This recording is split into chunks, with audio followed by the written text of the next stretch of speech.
r/Askreddit. Cashapp giveaways weekly, nightly, and ever so rightly. Like, subscribe, and comment to enter. Like, subscribe. Which villain do you sympathize for? And why? Reddit. Mr. Freeze, just a guy willing to do whatever it takes to save his wife from dying. I felt so bad in Batman animated series when Nora Fries is revived and leaves him. Damn, that's cold. Spoilers for a 24-year-old movie ahead. The villain from The Rock, General Hummel, was just trying to secure military benefits for soldiers killed in Black Ops authorized by the United States government. This money was supposed to come from a slush fund from illegal weapon sales also perpetrated by the government itself. And his threat against San Francisco was initially a bluff. He was basically trying to look after his men, but became desperate after exhausting the proper channels. Edit. Wow, did this blow up. Woke up to 200 notifications. Jeez. General Hummel was an anti-hero, rather than a villain. I think he was probably one of the most conflicted and well-written/performed movie antagonists of the 90s. Ed, F, and Harris for the win! Reddit. Tom from Tom and Jerry. I agree with you. For me, Jerry was the villain. That little effing rat. Reddit. The Grinch. Everybody was a bag of D's to him, and he really just wanted to belong. The Grinch never hated Christmas. He hated people, and that is fair. Mr. Grinch saved everyone from a capitalist institution and single-handedly took down every prominent member of the Whoville bourgeoisie all in one night. And this SI will. Don't stop, I'm close. Reddit. Ice King, before he got the crown. He was a really good guy. The crown messes up anyone who wears it. Ice King has to be one of my favorite characters in Adventure Time and animation in general. The story is just so dang compelling once you see the bigger picture. Plus, he's just a lovable idiot. Reddit. Megamind, just a tragic backstory. Came here for this. Also, the warden found an obviously alien toddler and continued to keep him in the prison? I think we know who messed up here. Reddit. Zuko, my first time watching. Even before his arc. It was just so heart-wrenching seeing him doing everything just to be loved and accepted by his people. His father. The best redemption arc I've ever seen anywhere, to be honest. Reddit. Doofenshmirtz! Even his mom missed his birth. He was a bad guy, but he still took care of his daughter as a single dad and would cook and babysit. He was a great dad. Is not him being bad kind of relative? Most of his inventions are stuff like a laser that makes all beards disappear because he is envious of other men's facial hair. The fact that Perry never actually has jailed him and has even helped him with his daughter also speaks volumes. It's revealed in the series finale Doof was actually let off the hook by the agency because they kept getting all sorts of awesome gadgets from his exploits. He was basically harmless, but his gear was useful in the right hands. Reddit. Captain Hook. Captain Hook must remember not to scratch his toes. Captain Hook must watch out and never pick his nose. Captain Hook must be gentle when he shakes your hand. Captain Hook must be careful opening sardine cans and playing tag and pouring tea and turning pages of his book. Lots of folks I'm glad I ain't, but mostly Captain Hook. Just recently watched Disney's Peter Pan for the first time since I was a child. Not sure if it is a sign of that I'm old, or my girlfriend and I both agreed that we didn't think Hook was that bad and maybe Peter is actually the real villain. He just bullies Hook and antagonizes him the whole time. In the original play, Peter Pan is absolutely the bad guy. The Lost Boys don't grow up because Peter kills them off once they get too old unless they manage to escape. He's a centuries-old child who gets murderous whenever anyone doesn't play his games his way. Reddit. Invader Zim, I just want him to win so badly because I want every single member of his species, including the tallest, to realize he is somewhat capable, although he is at his times his own worst enemy. Also Doofenshmirtz, because despite his increasingly tragic backstories, he was an amazing father to Vanessa. Zim even put the fires out after Operation Impending Doom 1. Reddit. Mojo Jojo from Powerpuff Girls. My man used to be one of the professor's pet/lab assistant. Couldn't blame him for feeling like that after being disowned for no apparent reason. There was a reason. Mojo Jojo was a assistant and troublemaker. The professor forgot why he was so mad at Mojo Jojo and invited him back in. Mojo Jojo then stirred up more and the professor realized why he booted him. Yeah, The whole big reveal is that Mojo was lying bending the truth for sympathy. Honk. The man just pulled the wrong lever. Kronk wasn't a villain, he was a sweet man. Cusco wasn't the good guy either. Cusco wasn't the good guy either. To be fair, that was necessary so the movie could happen. Harsha, but I live on that hill. Cusco, oh sorry, I'll pick another one. Pasha, thanks man. Roll credits. Frankenstein's monster. The dude was created by a power-hungry narcissist who chopped up a bunch of dead bodies and sewed them together so he could brag about creating life and elevate himself to god level. Then, the narcissist rejects him for being ugly and leaves him to fend for himself. To make matters worse, the whole entire town/world also rejects him for being ugly, assumes that he's a monster because he looks like one, and physically attacks him. He eventually takes shelter near an isolated college inhabited by a family. He befriends the blind father and does favors for the family. He grows fond of them and feels like he finally has found people willing to accept him. But the rest of the family were afraid of him, and one day, he finds out they fled their home. Feeling hurt, he sets out to find the narcissist who promises that he'll create a partner for him so he won't be lonely. Then the narcissist changes his mind and destroys all of his research that helped him create the monster. The monster kills everyone in the narcissist family so he would know how it felt to be alone. Then, he vows to kill himself because he essentially became the monster that he was made out to be. It's such a tragic story about love and abandonment, but everyone gets so wrapped up in the horror aspects of it. I always felt sorry for the monster because at the end of the day, he just wanted a friend to accept him for who he is. I love that the story is about deciding if Frankenstein created a monster or is the monster. Grew up with the image of a dark tower with lightning and scared villagers, but the book doesn't have that shit at all. It's about a man playing God and rejecting his creation upon seeing how disgusting it was. Frankenstein's monster grew sour in resentment and asked for only one thing: someone to love and accept him. Being denied that creates a nearly eternal power struggle between each character. I absolutely loved Frankenstein. One of the best books of the millennia. Sandman from Spider-Man 3. Yes, he killed Uncle Ben, but dang, his last scene in the movie makes me emotional when I remember it. Dude just wanted to help his daughter. Man, his confessions with Peter just shows how remorseful he is for doing that to Peter. Don't know why everyone hates on this movie. Spider-Man 3 tells a great man versus self story, and it shows who the victims of that can be in Sandman. I thought Sandman was an emotionally captivating, well-written character. I think the black suit motif of vengeance and forgiveness worked really well with Sandman's character arc. It's just like he said, I'm not a bad person, I just have bad luck. Loki from the first Thor movie. He's a morally questionable person, but I think he was the better choice for King when Odin was out of action. No one had any reason to think Thor would turn out to be a decent person all of a sudden. I think that's kind of the punchline when it comes to Thor versus Loki. Thor is the idealized hero king, but Loki is the one actually cut out for politics and management. Fun fact, that's also the story of Richard the Lionheart and Prince John, the ones from Robin Hood lore. Richard spent almost his entire reign crusading in the Middle East or fighting in France. John ran the country and had to raise funds to pay for Richard's wars. John was still a bit of making plenty of enemies, and had a fair bit of bad luck as a ruler. Most of the high taxes and miser stuff you hear about in the Robin Hood lore actually happened long after Richard died, and John was king. The Wicked Witch of the West. Dorothy killed her sister, stole her shoes and refused to give them back. A young woman travels to a strange land, kills and robs the first person she meets, then teams up with 3 strange men to kill again. Azula, in the end, she was just a kid stuck in the same cycle of abuse as the rest of her family. My own mother thought I was a monster. She was right, of course, but it still hurt. I think that is the mark of a great voice actor, that I read that in her voice. Hades from Disney's Hercules. Pretty that he got the underworld while his bros got sky and sea. It irritates me that just about every depiction of Hades has him as a villain. He was never supposed to be a bad guy. He's just the dude who runs the land of the dead.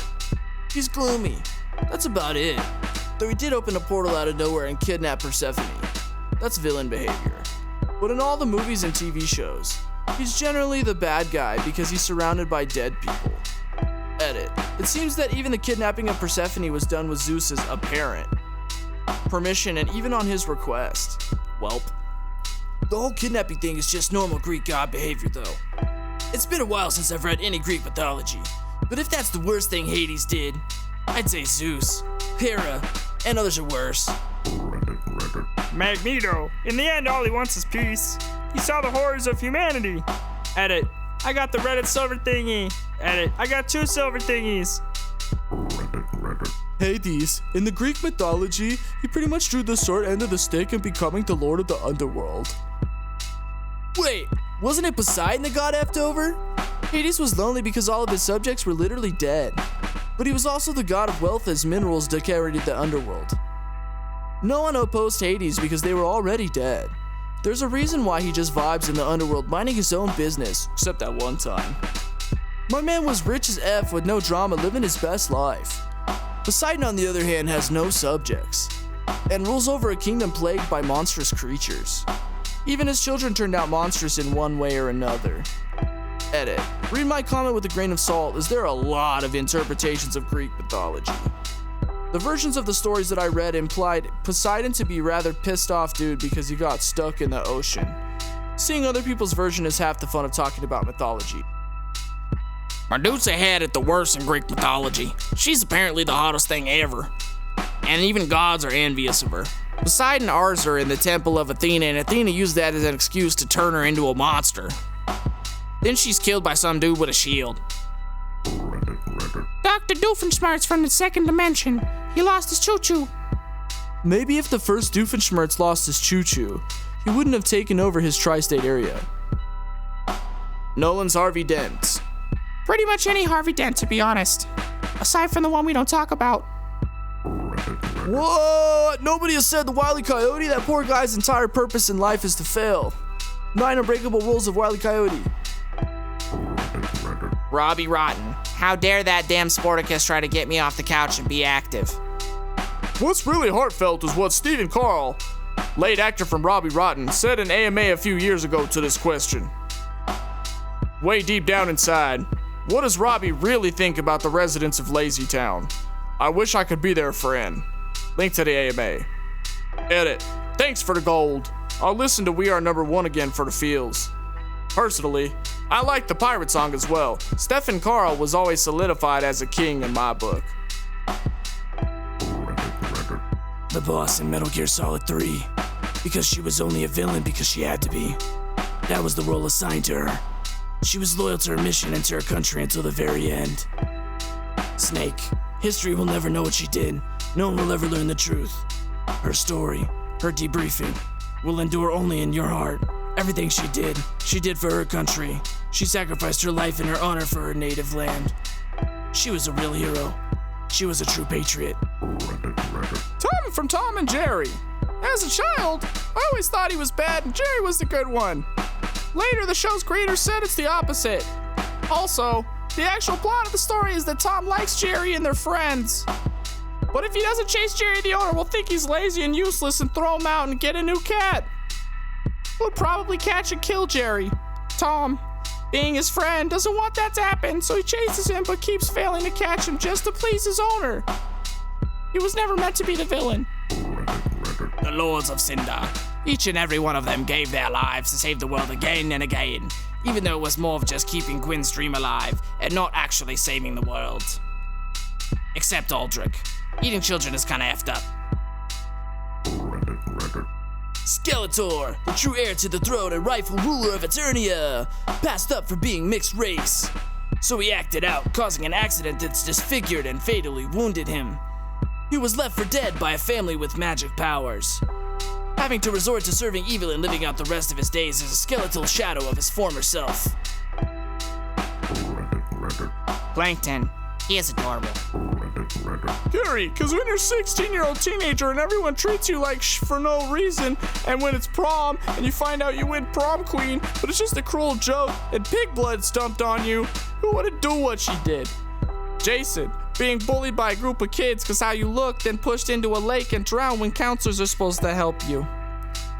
This has got a lot of upvotes. Did I actually make sense? Darth Vader, what do you expect will happen to a kid when you make him feel guilty for loving any woman, including his own mom?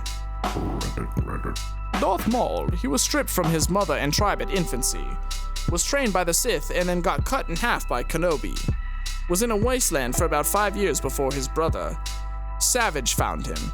They wanted to get revenge against the Jedi, but never got to. They were betrayed by the Sith, mainly Count Dooku, and then after a few missions and a battle, were stranded in space. They were found by a Mandalorian clan called Dothwatch and made a plan to transfer power to the leader. Guess what, folks? They were betrayed and imprisoned. When Maul challenged the leader in a duel and won, he took over the Mandalore for a day. Then, Sidious came along and fought him, killed his brother, and imprisoned and tortured him for a bit. He escapes, goes back to Mandalore, gets attacked, flees, goes back to Darth Maul, his home planet, for help, and leads the Sith and Grievous to Mother Talzin. They kill Talzin. Maul flees again to Mandalore, gets attacked, barely manages to escape, makes a criminal empire, Crimson Dawn, and then eventually gets to the Sith Temple on Malachor, and got stranded there, in the ruins. He was there for months, until he was found by the Ghost Crew, specifically Ezra, and then retrieved with the Sith Holocron, what Maul went looking for in the first place. This time, he betrays the crew and leaves them. Go-Oin, or rather crashes on, Tatooine realizes that his nemesis, Kenobi, is on the planet, and when he finds him, he tries to make him nervous. When he finds out that Kenobi is protecting someone, they duel. After he gets struck down, he asks his enemy, is he the chosen one? His last words were, then he will avenge us both. Long story short, his life was depressing. The bad guy in Shazam. The original Shazam guy just straight up told the kid that he was worthless. Like it's normal to be tempted to greed a bit like that when you're kid. But just cause the kid was no exception, Black Shazam told him that he was worthless and ditched him. For real, if I had a guy tell me I was going to grow up to be nothing when I was a kid, that would have messed me up too. Draco Malfoy. He was brought up that way and had no idea what he was getting himself into. It was painful to see him struggle with the mess he and his family got into. Anakin went from child slave to child soldier, and then had every one of his concerns and fears brushed aside. Probably still doesn't excuse the child slaughter, though. Squidward. SpongeBob always annoying him when he just wants to play his instrument and he can't escape his mundane life. Maleficent. She wasn't actually that evil by Celtic/European legend standards. The family really insulted her by not inviting her to the christening. And if she's supposed to be based on the Celtic Danann, what she did wasn't all that bad. Team Rocket, Jesse and James. If you've seen Pokemon episodes, this needs no explanation. King Dedede from the Kirby franchise. The dude gets possessed every Tuesday to the point where he's not doing any evil villain stuff. Also, he cares and tries to protect his kingdom. Just take a look at Kirby's adventure. He took the Star Rod from the Fountain of Dreams to protect Dreamland from Nightmare himself. Dr. Octopus. Otto Octavius is just as smart as Peter Parker or Tony Stark. But because he grew up in an abusive home, he never learned enough confidence to be endearing like these two, and no matter how much he applied himself, other geniuses kept belittling him and brushing him aside as an uncharismatic lame-A nerd. Basically, he's a version of Peter Parker that didn't have a social support network and turned evil due to years of being unappreciated and having his work constantly overshadowed. General Zod, particularly in Superman, Man of Steel 2013. He was just doing his job as a commander and trying to save his entire race of people from extinction. Vulture from Spider-Man, Homecoming. He was doing honest labor, made an investment to do a better job so he could support his family. Then some rich, selfish a-hole, Tony Stark, came in and swayed the government in his favor and left the poor guy without a contract, leaving him no choice but to do something illegal if he didn't want to lose everything. It sounds oddly familiar, almost like it happens to a lot of people in reality or something. Electro from The Amazing Spider-Man 2. Yes, he was insane, but dial his insanity down a little. He was a lonely loser who's smart and was probably bullied all his life until he got these amazing powers. Sound familiar? The main difference between him and Peter Parker is that he didn't have someone to give him the power and responsibility speech. I felt sorry for Robin Williams' character at first in 1 Hour Photo. He just seemed like a lonely guy with no friends or family. But he really took his obsession with the customer and the family way too far. Cashapp giveaways weekly, nightly, and ever so rightly. Like, subscribe, and comment to enter. This episode's winner. Direct message us on Twitter to claim your prize. The frog is pleased. Thank you for watching this video. Like and subscribe for more. Like.